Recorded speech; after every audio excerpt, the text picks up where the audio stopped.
ক্ষমতার অপব্যবহার করে রাজুক থেকে ৩০ কাঠা প্লট গ্রহণের আলাদা ৩ মামলায় সাবেক প্রধানমন্ত্রী শেখ হাসিনা ও তার বোন শেখ রেহেনা সহ ৫৩ জনের বিরুদ্ধে গ্রেফতারি পরোয়ানা জারি করেছেন আদালত। রোববার ঢাকার মেট্রোপলিটন সিনিয়র জজ জাকির হোসেন গালিবের আদালত দুদকের দেয়া চার্জশিট আমলে নেন। আসামিরা পলাতক থাকায় তাদের বিরুদ্ধে গ্রেফতারি পরোয়ানা জারি করে আদালত।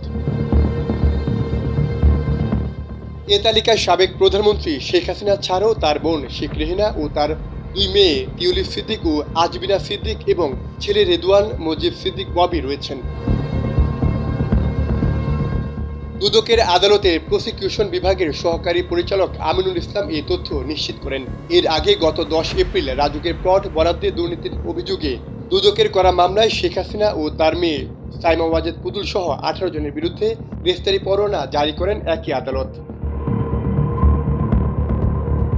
এই মামলায় দুদক অভিযোগ করেছে ব্রিটিশ প্রধানমন্ত্রী টিউলিপ সিদ্দিক তার প্রভাব খাটিয়ে খালা শেখ হাসিনাকে দিয়ে নিজের মা শেখ রেহেনা, ভাই রিদওয়ান মুজিব সিদ্দিক ববি ও বোন আজমিনা সিদ্দিকের জন্য পূর্বাঞ্চলে প্লট বাগিয়ে নেন। দুদকের অভিযোগ, টিউলিপ সিদ্দিকের চাপে শেখ হাসিনা রাজধানীর উত্তর পূর্বাঞ্চলে ৬,২১৩ একরের প্রজেক্টে তাদের প্রত্যেককে একটি করে প্লট বরাদ্দ দেন।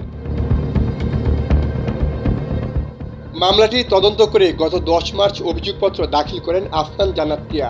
এজাহারে ১৬ আসামির সঙ্গে আরও ২ জনের নাম যোগ করে মোট ১৮ জনের বিরুদ্ধে ওই অভিযোগপত্র আদালতে জমা দেন তিনি। গেল বছর ছাত্র জনতার আন্দোলনের মুখে প্রতিবেশী দেশ ভারতে পালিয়ে যান শেখ হাসিনা ও আওয়ামী লীগের বিভিন্ন পর্যায়ের নেতারা। এরপর ভারতে বসে একের পর এক বিতর্কিত বক্তব্য দিয়ে সমালোচনার মুখে পড়েন সাবেক এই প্রধানমন্ত্রী। সামিউল হক খান, সময়ের আলো।